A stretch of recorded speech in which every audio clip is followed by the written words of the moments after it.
Bigfoot.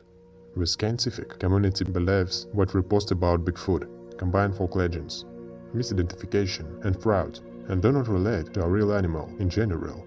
Scientists note what the detection of such hidden species is extremely improbable, since an incredibly large number of individuals is necessary to maintain the population, and also because climatic conditions and features of food sources make the survival of animals with observed characteristic unlikely.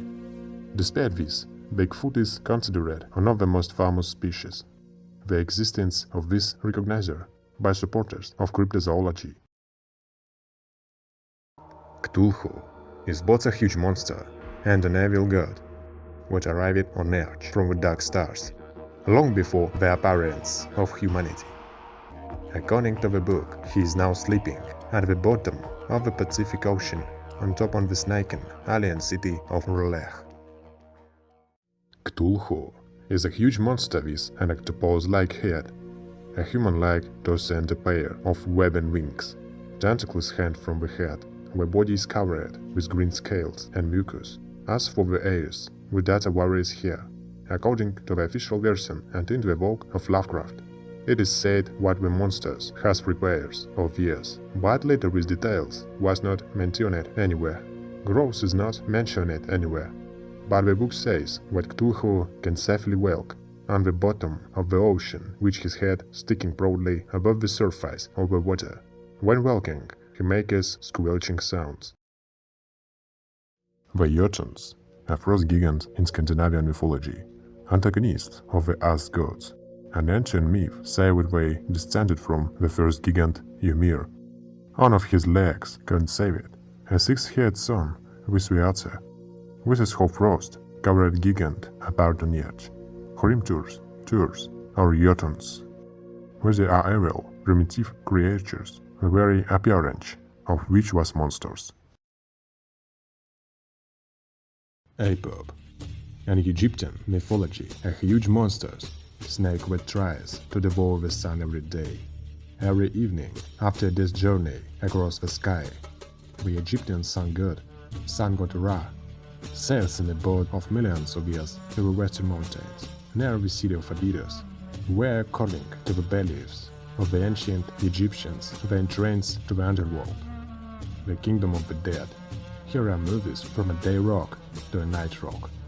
And by the evening, once again, the forces of light, led by the sun Ra, will meet with the dark forces. And the Pope will gain the upper hand, and the Pope will be reborn again. But again Ra will enter into a battle with him, and so it will be without end. Because this is the love of existence, darkness canon in Tifre was latched. Death cannot fight with life, but no one can win. Latched on life are indestructible. Osiris is one of the ancient gods ruling the earth, despite the fact what he is called the Lord of the Kingdom of the Dead. He was revered as a righteous ruler. He personified life-giving power, introduced people to agriculture, and contributed to the development of civilization. The father of God is called the god of the earth, Geb. The mother of Osiris was the goddess Nut. Later they had Isis, Nephthys, and Set.